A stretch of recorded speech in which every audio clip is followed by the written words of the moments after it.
Is it a superfood? Is it a super herb?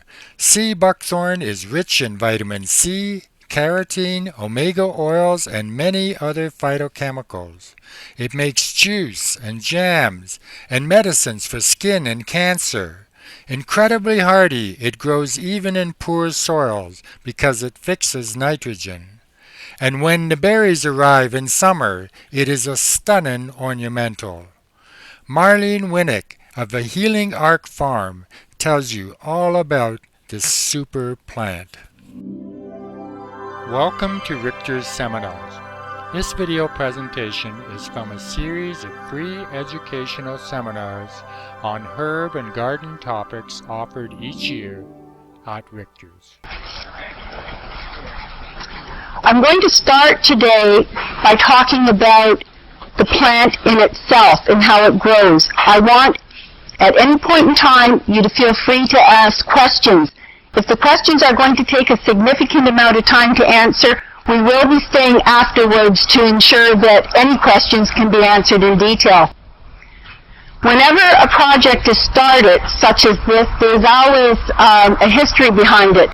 But I would not be where I am today with Seabuckthorn if it wasn't for three people who are here today that will also be here to help me.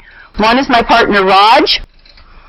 He helps with all the planting and keeping me focused. In the back, we have my sister Sandra, who has taken Seabuckthorn and produced all the food products with it and has created ideas that I never ever would have thought of. And beside her is my brother-in-law, Doug, who has said, "You're going to go bankrupt." Has been a tremendous support, has given his time to sit by trees and picking berries when we couldn't find any other recruits. We're also proud to say that the orchard is run entirely by seniors. And Raj says, well, you can't say that. He's the youngest member of the group at the age of 63 and almost 64. So we feel yes, we take a lot of pride in the fact that that we are doing something that we feel that will benefit the generations to come in reducing their carbon footprint and having a citrus that is available within our own province. I first became introduced to Seabuckthorn in Newfoundland. I was speaking at a wildberry conference in Labrador, so I should say Newfoundland, Labrador, and after I went to Rodriguez Winery, and they had a few plants there, and I thought, well, if this plant will grow in Newfoundland, why wouldn't it grow in Ontario? And I had just completed a project on oregano, following my project on marigolds, and I went to see the chemist at the Ministry of Ag. His name is Ron Sal, and I said to him, what do you know about Seabuckthorn? And he said, well, funny you asked that. There was just this man from Newfoundland who was in here.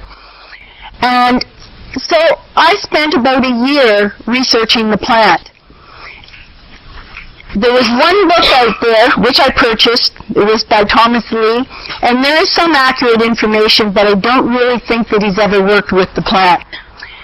As it ended up, I sourced my plants from Latvia. They are available through Germany. They are available through England, but we're in a 3.5 growing zone. And the concern was that if we brought something in from Holland or if we brought something in from Germany, it may not survive the drastic climate we have. And so that was the first of it. I ordered in the plants. I piggybacked on an order that was going to Newfoundland and started to grow them. Seabuckthorn, when you're looking at agriculture, we look at what we call a value chain. There's a lot of crops you can grow, but they need high amounts of fertilizers, they need irrigation, they need a lot of pest control. Seabuckthorn, from that aspect, I describe as a miracle plant because it is drought resistant. It fixes its own nitrogen. We have not had any trouble with pests at all. And every year we have the alternative crop specialists come in and take samples of the berries and of the tree just to make sure, because we want to be good neighbors. We don't want to be hosting something that could affect the neighboring farm's crops. we're making revisions now. Now, a lot of people are growing sea buckthorn in containers on rooftops now in Toronto, and it doesn't have to be an orchard. But sea buckthorn is dioecious, so you do need your male and female plant. The ratio is 5 males, or well, here, wishful thinking, 5 females, 5 females to 1 male. And, but we always recommend that if you're going to go on that ratio, that 2 males are best, because you will not get fruit until that male reaches the stage where it's producing pollen. They are only wind pollinated, so you do not need bees. And we were thinking that maybe we could hire somebody, if people only wanted a female plant, and they could cut down a male tree and go around different cities and be the pollinator on May Day or something and introduce a new festival. To say that there haven't been challenges would be an out-and-out lie. We have tried just about everything and anything you can think of with this plant over the last 10 years. The research that we got said to plant 1 male and then 5 to 6 females, and then to stagger that in your rows. Well, the males do grow larger, and they will send off a few more leaders. And so what we found is that we were having to cut the males back to keep them away from the female trees. And if you are only going to have 10 or 20 plants, that's fine. But when you have over 4,000 plants, you want to cut down on labor wherever you can. So what we have done now in some of our older rows, we have pulled out all the male plants, and we're planting 1 entire female row, like 5 female rows and then a male row, and making it so that the orchard is more or less boxed in, which has proved to work very, very well. Also, then there's no chance of making an error when you're harvesting a leader. We have been at many events, and I would say that there would still be less than 2% of the population that knows what sea buckthorn is. Immediately you say sea buckthorn and people think of the common buckthorn, and which is considered an invasive species. The common sea buckthorn belongs to the family Raminoids L, and it belongs to the same family as the Russian olive, so they don't even belong to the same family. However, sea buckthorn does send up leaders for the first 3 or 4 years after you plant it. Those to us are invaluable, because sea buckthorn, if you grow from seed, you will not know for 5 years whether that's a male or a female plant. And our variety, the females are very, very difficult to propagate from cuttings. It also takes approximately a year longer to get fruit from a cutting than it does from the leader, because the leaders have the rhizome from the parent plant. It seems to me that when anything becomes well known through the media, there can be a lot of hype, and Dr. Oz apparently has talked about it, and some other people, and it can be used for weight loss, it can be used for whatever. Sea buckthorn is probably, and I will not say this cannot be disputed, but if you're looking at a balance in the fruit, there is not a healthier fruit available that grows in our climate. Blueberries are slightly higher in the ORAC level, and that is the only place where blueberries will move ahead of sea buckthorn. But sea buckthorn contains your omega-3, 6s, and 9s.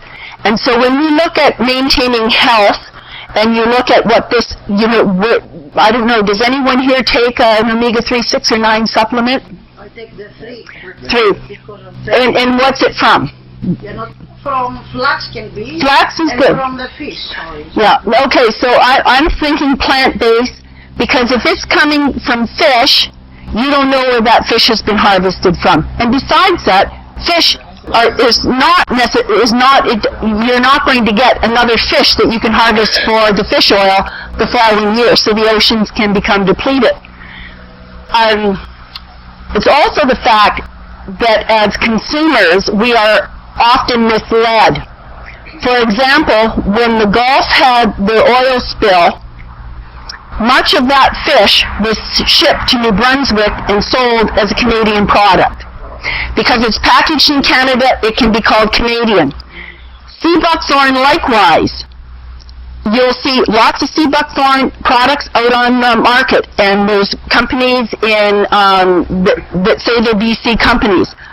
The majority of that Seabuckthorn is coming from China. Now, I'm not saying there's anything wrong with Chinese products or anything.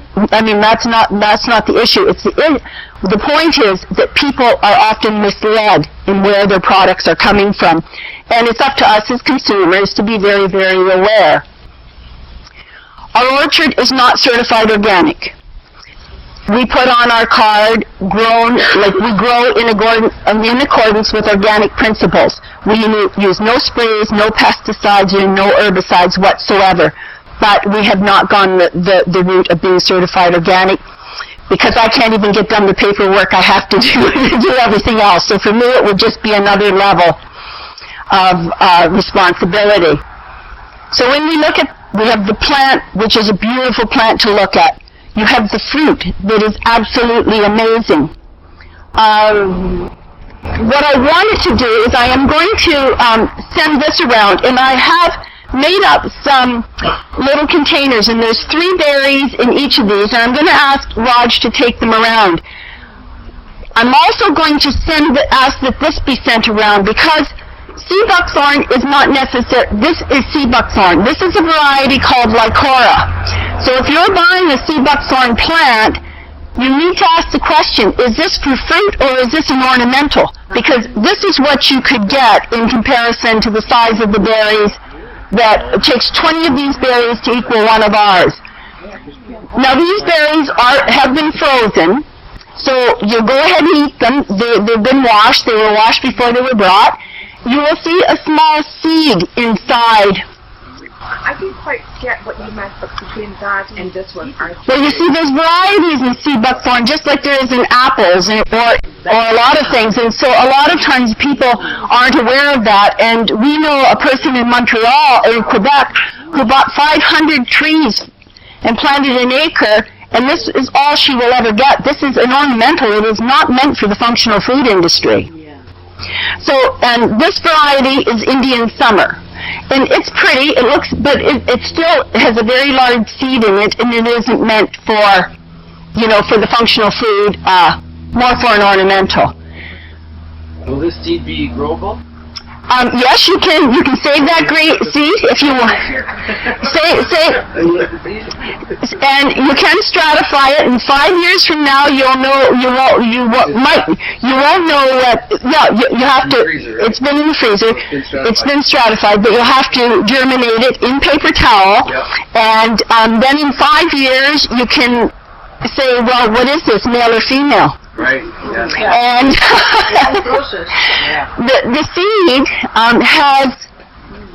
the seed has more oil in it than flaxseed, more nutritional properties.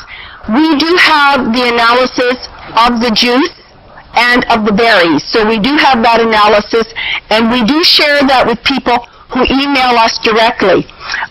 We did have it up on our website, but then we found that our analysis had been photoshopped and put up on other places. So, there's part of it, if you're going to spend all the money and all the time researching something, you just kind of want it to be your own. I have a couple of questions just going back to the suckers. You have a couple of questions going back to the...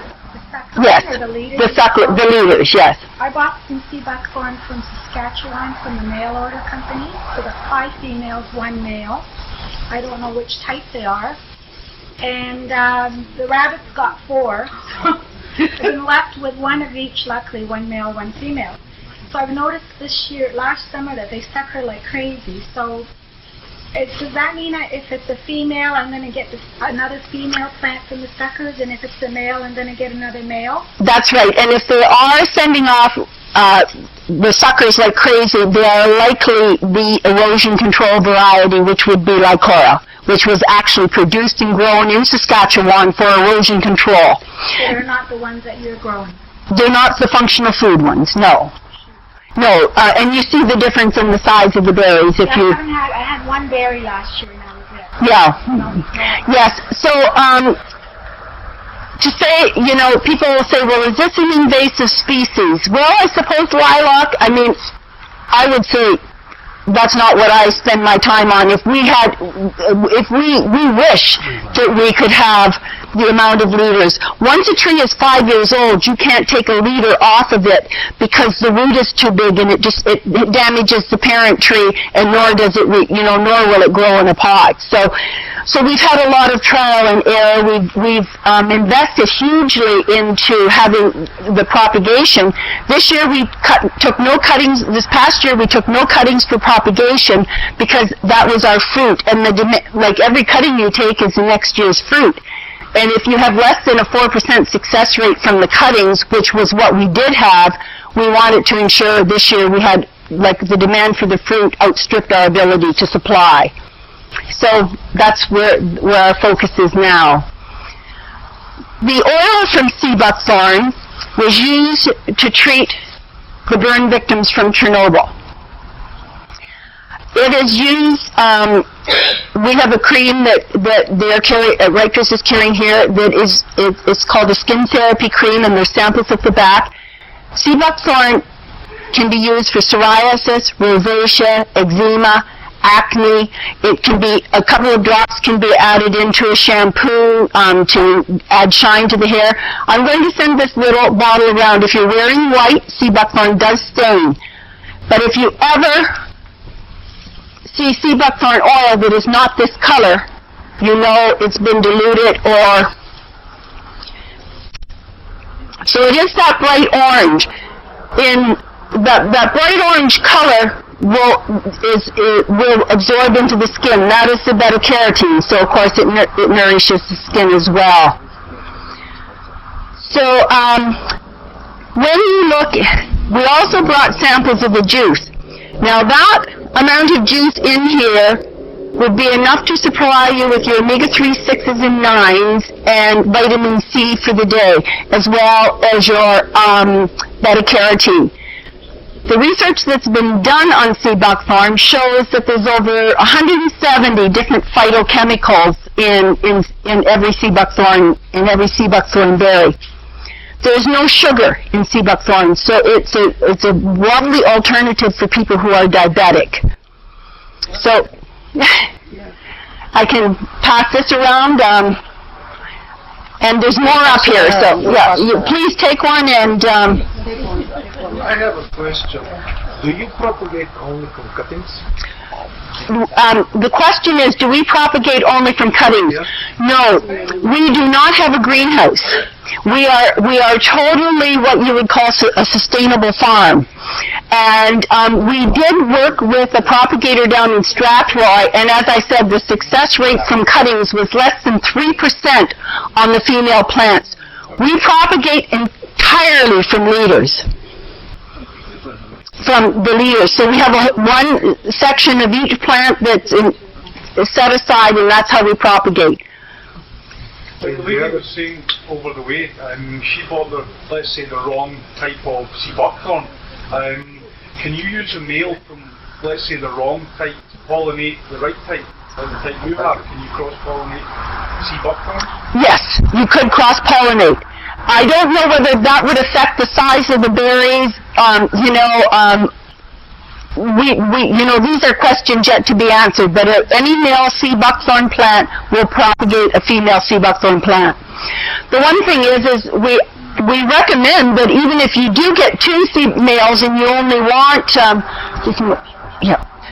you only want one, you can always dig it out and give it to a friend. It's a way of sharing the wealth.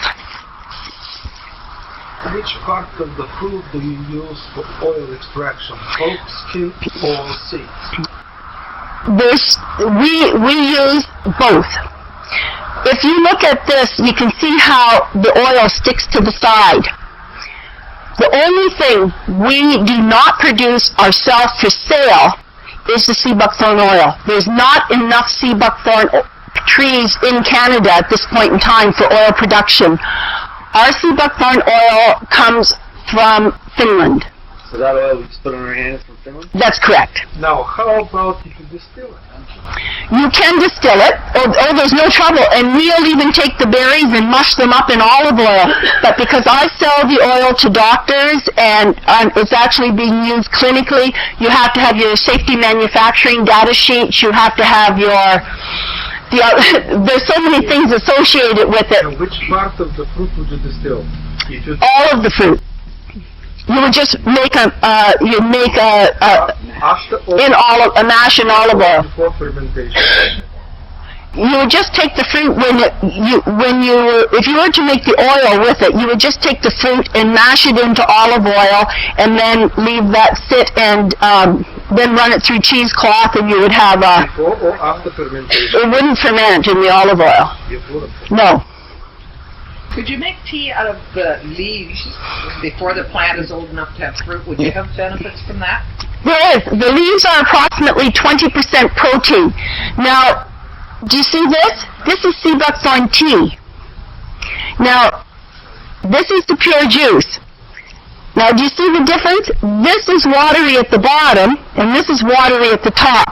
So, when we make the Seabuckthorn tea, when all of the berries have gone through the juicer, what you're left with is the pulp and the seed.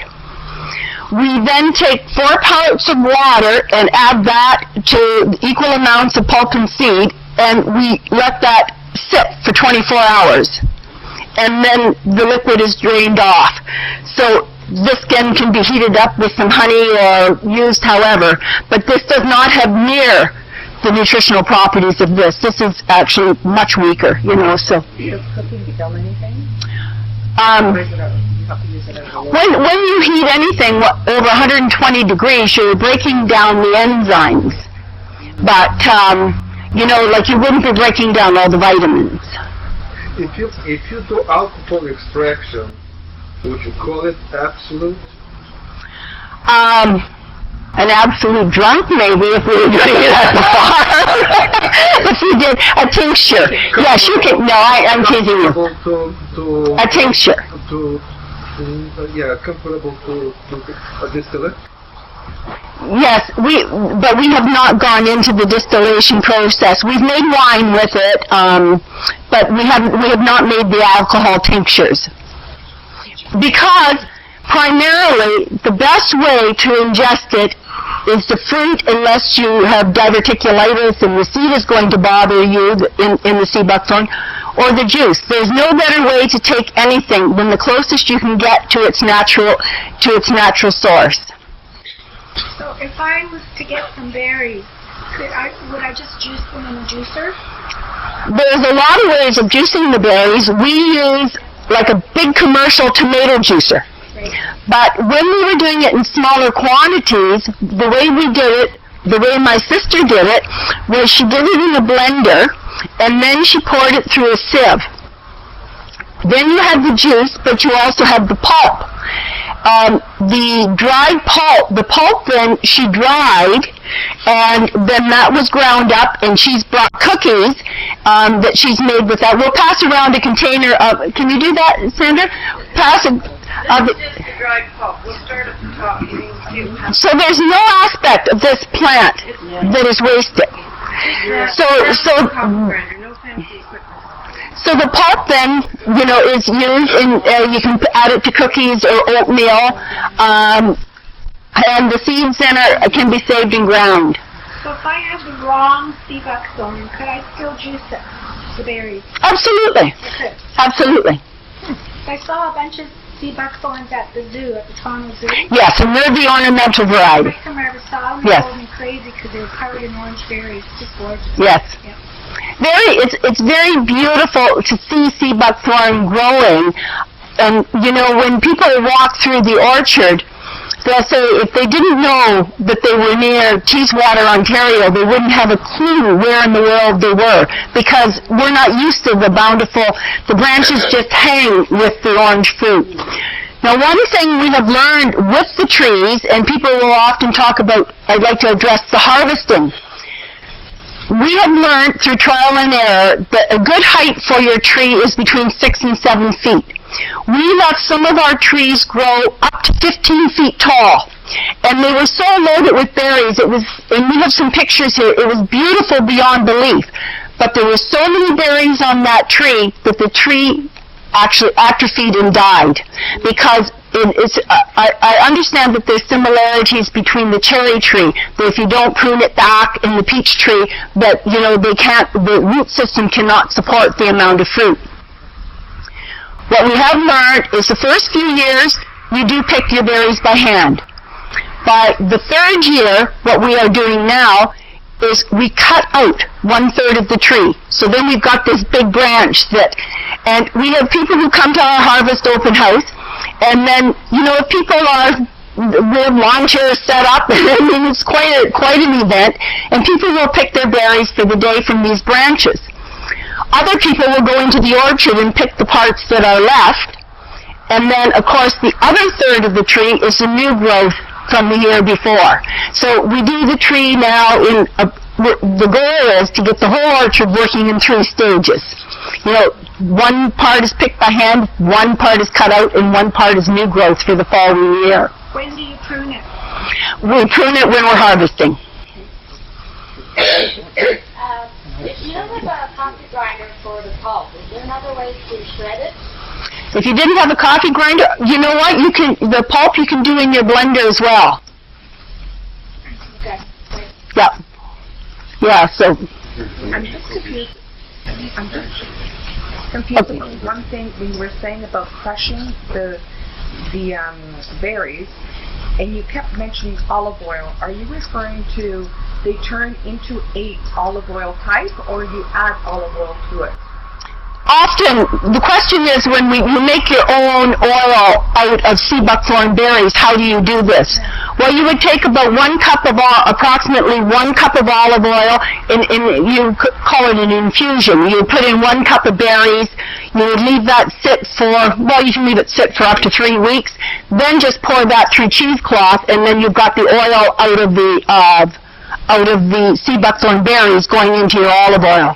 But as I said, we can't market anything like that. You can do it yourself because, we don't have the safety manufacturing data sheets. Did you crush the berries first before you put them in the olive oil? You can, yeah. Yeah. So with Seabuckthorn, there's a lot of things that you can do that are extremely creative. The one, we have just come into this. We do have the Seabuckthorn oil, but we've been making some small Seabuckthorn soaps, and they travel very well. And because they are they are so rich in the oils, we did one combination with oregano oil for people who travel, so that it's antiviral, antibacterial, and helps the skin. So the journey of what can be done with Seabuckthorn, I would say, is very vast. It's unlimited. If you want an ornamental plant, if you want to grow it for your own citrus. To grow for your own citrus, I would say for a family of 2, if you were going to take it regularly every day, you would need about 4 female trees. And, where can we buy them? Well, there's going to be some plants here, and up until this point in time, that people have been buying them directly from us. Right. Can you do mail order, or do you have to go? We do not do mail order. No, we don't. So do you have root stock? We do have bare root stock, but we don't trust we do our own deliveries, or we have people pick them up. We've had stock that has gone and gotten lost, and it's just a nightmare. Yeah, the sun gets to it. So we do have root stock. We also run a harvest open house. And this year it's starting on August the 10th. I have brought some brochures, and we invite people to come. We do have plants that are in pots at that point in time, but you can pick your own berries, and you can come for an hour or you can come for the day. We have screens set up so that at the end of the day, the berries can be washed, and then we keep extra bottles there if people want to make their own juice and take it away, or if they just want to take their frozen berries away. So it's a very comfortable, and we're not a huge company, but we do have clean bathrooms. So, we do have picnic tables. Yes. Can I ask I was just having two. I know somebody over there that was ordered plants last year and suggested we get them in the spring rather than fall. It's better to plant. Chris, Yeah. when is the best time to plant? We do find that spring planting, we do our bare root planting all in spring, but we do our pot planting in the fall too. I would say spring planting is best for something that doesn't have a good root development because you've got the whole summer for the root to develop.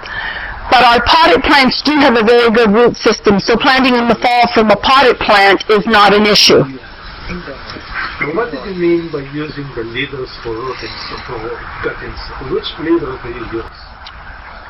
The leaders, well, What do you mean by this? leaders, you could call it a runner. Some people call them suckers. That would be, This is what you call the leaders. yes, that's what we, yes. How far out would the suckers go? Is that why you plant them in rows so you can kind of chop off the suckers, or You know, do both the male and female sucker as well? yes, Okay. yes. But as I said, that's in the first 3 to 4 years. Right now, like our older orchard, you can't harvest, like there's no leaders that come from there. So if you're going to harvest by leaders, then you have to keep regenerating your orchard from that stock. Do you use powdered hormone? No, there's no hormones used. Because it's dug out of the ground, it's put into a pail of water, and then it goes into, we plant in 1/3 pro-mix, 1/3 compost, and 1/3 topsoil. So that's how we plant when we plant them. Yes? I live 4 hours the opposite direction of Teeswater. If I came back in, say, a month or two here, would you be able to drop off my root systems then? Well, we have to see how our root stock goes. We have had such a demand for trees this year that we have to fulfill the orders that we already have, and then whatever we can supply to Conrad will be coming here. Yes. Yes. What is the price that you sell them at, please? The price for the plants are $17 a piece. Will they have leaves on them, or is it just a stump? No, with berries. It comes with the berries. Yes. The plants will have leaves on them once they've broken dormancy. Until then they do not have leaves. And how long will they take to fruit, the little plants? Approximately 2 years. And when we show you the brochure, we have had one branch on a 4-year-old tree that produced 20 pounds of fruit. Wow. So it's quite amazing when we show you the pictures. Raj also brought a slide, some pictures from the orchard on his computer, and we'll set that up, and you're welcome to look at the different, the binder and everything when we're finished. Male and female plants produce both berries, right? No, the male plant the male seed. The question is, do male and female produce? No, only the female plant produces berries. Yes, and the flower is microscopic. It's similar to hemp in the aspect that it starts as a tiny, almost like a hair, it progresses into a green berry, but the male is quite distinctive because it produces it looks like a small pine cone. So that's the difference in what they look like from the male and female plants. And I'll pass these around so you can see.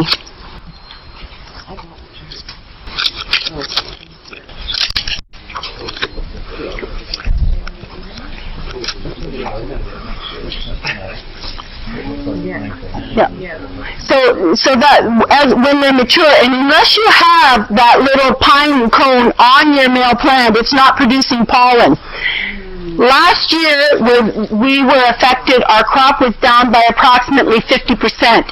At this time last year, we had harvested all our spring plants, but the male plants, they broke dormancy in March, around March 17th, and they started pollen production, and then we went into that really cold period of time, and the pollen was aborted. we felt very fortunate. We still had about 50% of what we had in previous years. So I mean, the apple orchards around us had nothing. We didn't have one apple on an apple tree. So again, we thought that this was a testament to the hardiness of the plant, that it did survive, and at least give us 50% versus nothing. Do your plants have thorns? Here is a question. Seabuckthorn was called Seabuckthorn for a reason. It has a thorn. And because the leaves are 20% protein, and they're very tasty to deer, etc., if it did not have the thorn, you would have no tree.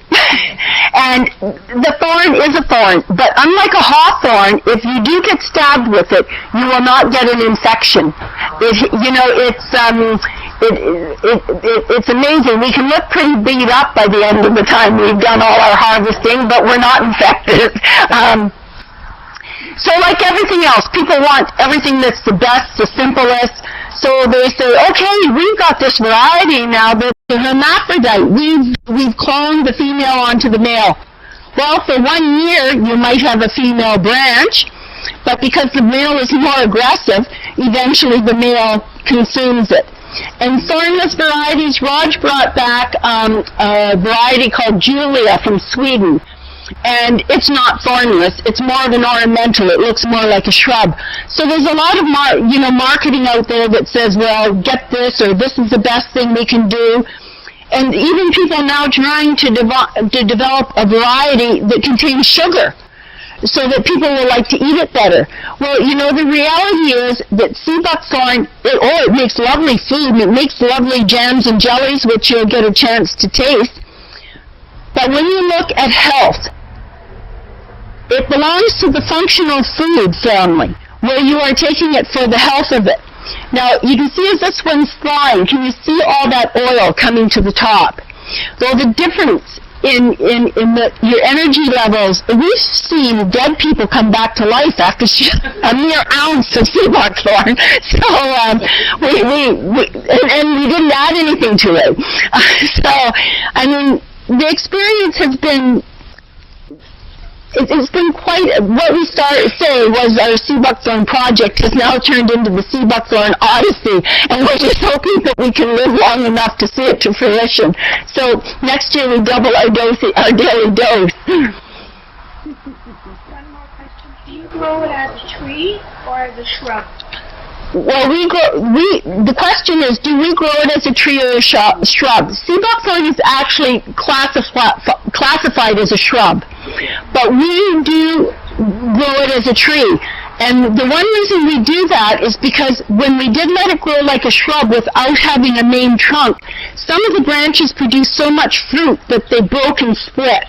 So now we cut off and try to if we were going to keep it maybe at 2 feet high, then you could grow it as a shrub, but not if you're going to let it get heavy branches. The fruit is just too plentiful and it cracks. You just cut away all the peppers and just let one stem grow up? No, we'll show you pictures. No, we let it grow into more or less three dimensions of that tree. Okay. Yes. It's the height that we like to keep under control too, because, and it's interesting. In Germany, Seabuckthorn is known as Sanddorn. In Russia, it's known as Uplapika. And this has been our client. This has been our major clientele. Has been the European ethnic groups that have known this as such a wonderful food from before they immigrated to Canada. Seabuckthorn, if you've never heard of it, all of a sudden you'll say, well, I've heard of things like sea biscuit or seaberry and these different racehorses. That is all connected to Seabuckthorn. The mythical horse Pegasus, Seabuckthorn was the only food it ever ate. So if you do a little bit of research, then you will see, okay, so this is where Seabuckthorn came. And it is said that after the First World War, Seabuckthorn was the food that sustained the people who lived in Russia because they could get the nutrients, the protein from the leaves, they could get the vitamin C from the berries. And so it's like anything else, it then became lost. And when people, in our society, I guess, do you eat to live or do you live to eat? And Seabuckthorn is one of those things that you can put into lovely things like cookies and jam, but you can also take it as a functional food to enhance health. If you look under Sanddorn, you will see in Germany they use Seabuckthorn, the raw juice, to treat cancer of the stomach, cancer of the intestines, cancer of the bowels. It's used for cancer of the esophagus. The skin is used for topical, for radiation burns. So this is a plant that gives a tremendous amount in its uses. But unlike some plants like ginseng, it doesn't rob the soil of everything that it has to offer. It actually fixes nitrogen. And we're digging up one plant, and you'll see the nitrogen nodules on the roots, and oh my goodness, this is growing some sort of fungus. So you have to, this is no, that's just nitrogen, So we've had a few things that we've had to learn along the way too. But we've approached it from a scientific approach, where we do have the analysis of the juice. We do have the analysis of the berries. So it's not smoke and mirrors that we're presenting, and saying, and oh, by the way, I didn't do the analysis in the little closet off of my bedroom. It's done by Industrial Labs, which is a company that does it, because often people will say that they've done analysis, and you want to know who has done that analysis. So do we have any additional questions? Two questions. Most fruit trees need dormant oil spray in the beginning of the spring and further spray later on. Do you do any kind of spraying? We do no spraying whatsoever. Okay. Second question is, how much would you need to ingest a day for it to be of a benefit?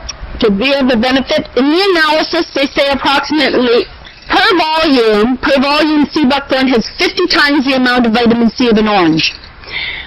They say that 8 berries is your approximate, of course, if one's off by a milligram or something, it could be different. Approximately 8 berries.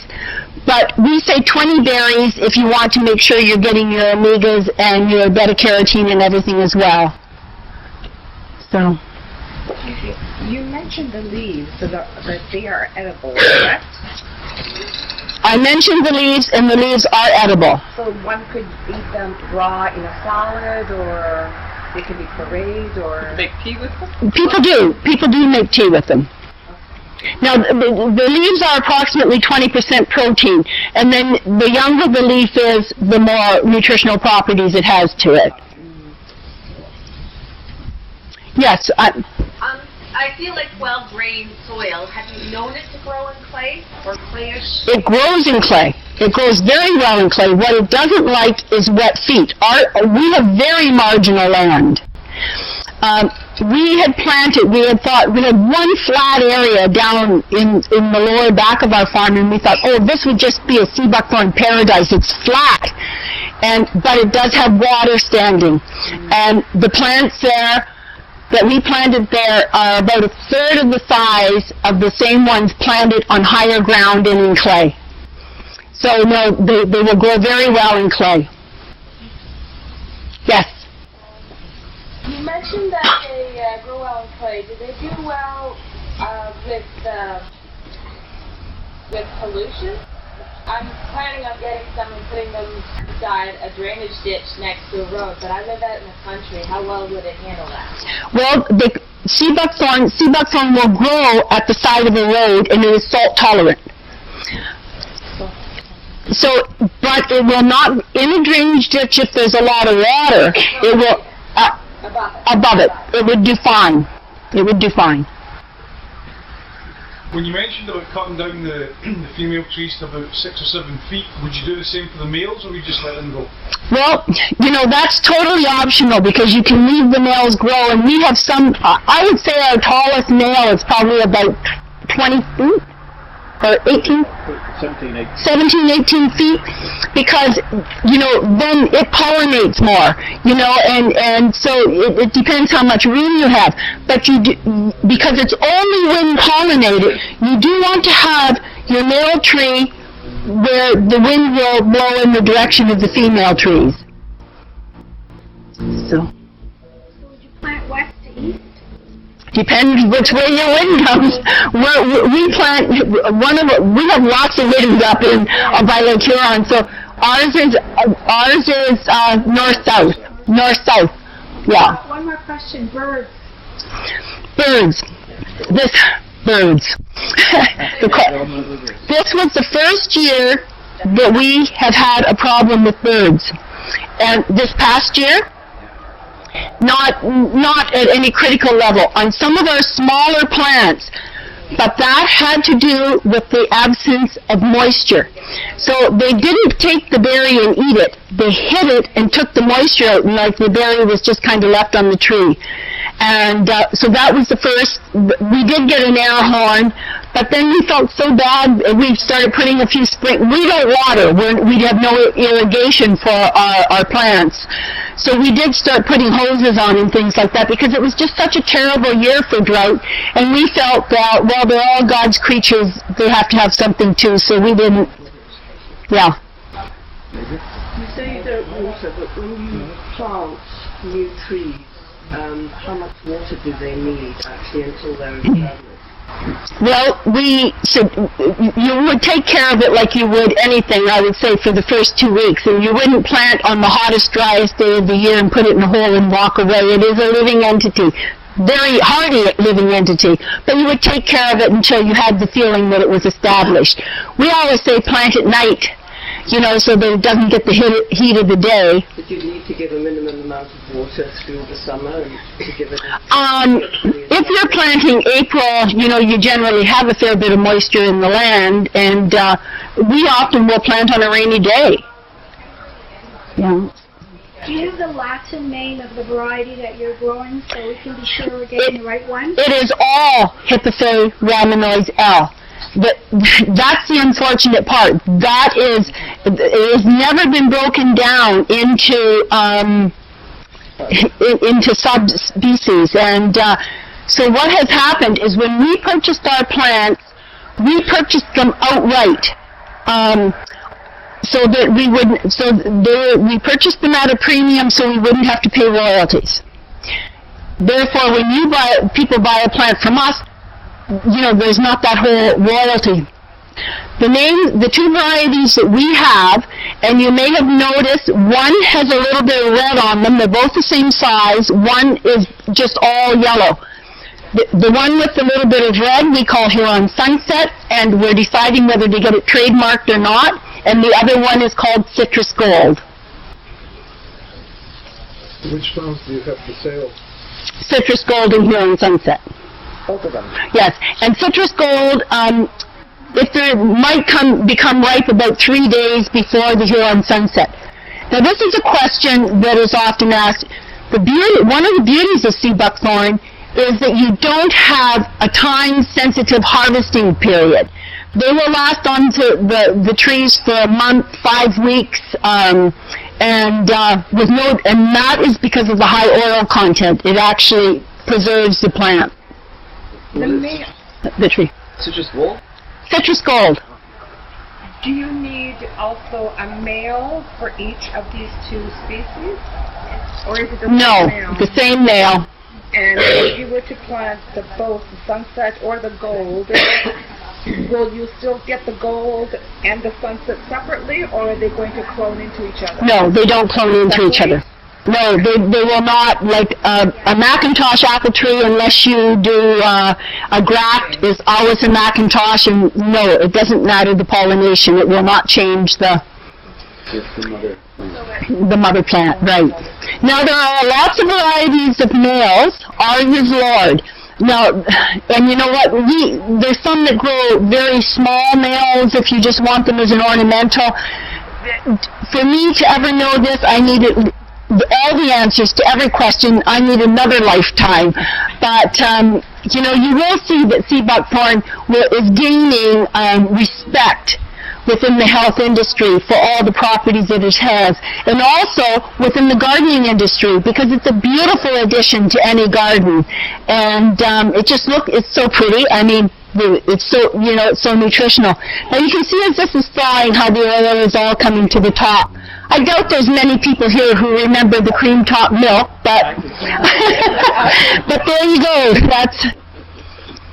If you don't have the tree or the plant itself, and you're going out to a shop to buy what you want as the best quality Seabuckthorn product, what would you look for? What would you try and avoid? Like, how do you know if it's a good product or if it's a watered down one, like you mentioned earlier on? Well, what you would do is you would look for the Healing Ark, Marlene Wynnyk, Seabuckthorn, and then I can guarantee you that it's a good product. Other than that, I can tell you there are no places in Ontario producing their own product. And if you see Seabuckthorn juice, there's kind of a brownish color, you know that what they have done is in China, they've come in, they've taken down the whole tree, and the whole tree has been juiced and it's been sterilized. And I'm not saying there's no nutritional properties in it or whatever, but you're not getting pure juice, or just the juice from the berries. Is your product sold locally here? No, it is not. And the reason for that is is because it's not pasteurized. We would have to pasteurize it. We can sell the product, but people have to ask us for the product. And we don't have enough. So, I mean, last year at our Harvest Open House, because our product, we were down by about 50%, as I said, in the berries, we had people moving picnic tables so they could pick the last berries off of the tree.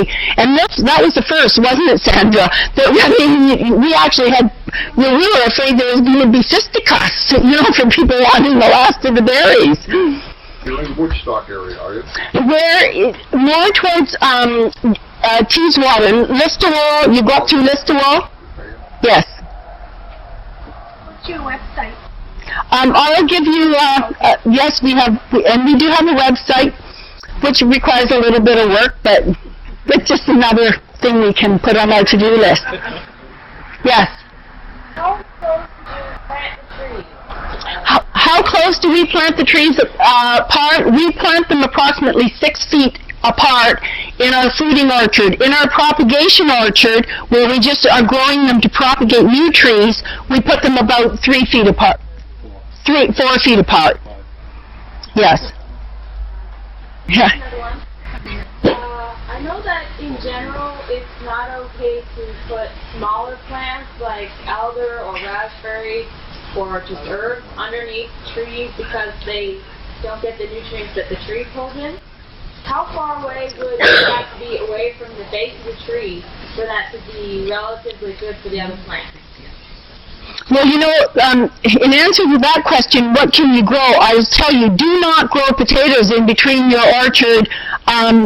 We know one gentleman who did this, and something in the potato killed off every tree he had. Eddie Patton up near Barrie, he wouldn't mind me telling you this because he was really angry. But we grew strawberries in between the Seabuckthorn plants for a couple of years, but because our soil is so harsh, the trees took off, but the strawberries became too much work. We couldn't keep the weeds out of them, and the ground was too hard. But you don't have to worry about the tree taking all the nourishment because it's actually fixing nitrogen into the soil, which will help. We have beautiful thistles, so it does help everything else that grows around. Do you have to keep it fairly weed-free, the area? No. We like the idea of a few weeds because we then call them herbs, and we actually have people who come in and harvest them.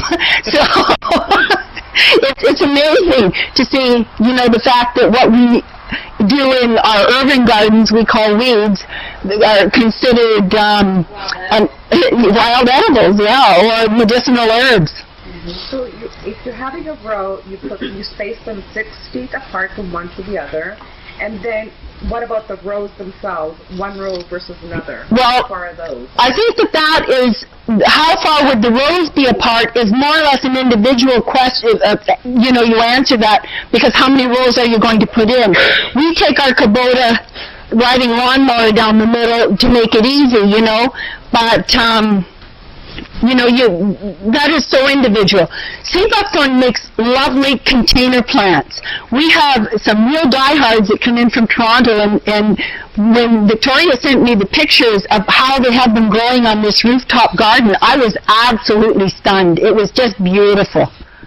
And of course, then it adds, air filtration and many things. So how would you do that? Would you plant 4 of the females in a pot and then one male? No, because they'll grow big. So they would take a big pot and plant 1 male and 1 female and just have it on a balcony, or So you would just plant just one of each. Yeah. and you would get berries and Yes. then you could Yes. I grow raspberries in a row because they're so invasive. So then I can mow around the row. So if I were to plant the buckthorns, 1 male and 4 females, or would I plant the male in the middle of the 2 females, just 1 row for a family of 2?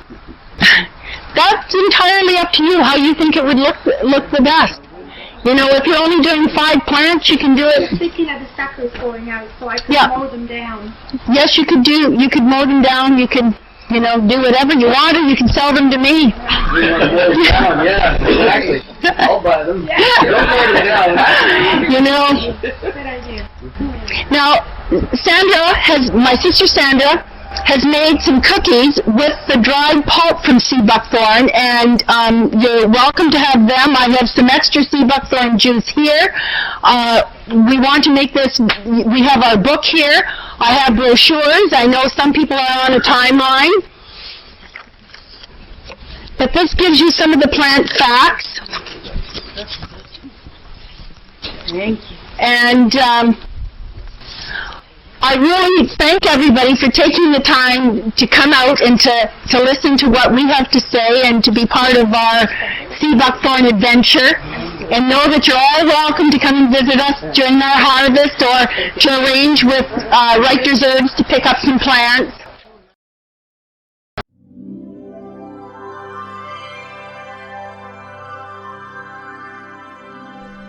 At Richters, it's not just a garden, it's a whole new world. For herb plants, seeds, veggies, and more, visit us at richters.com or call 1-800-668-4372.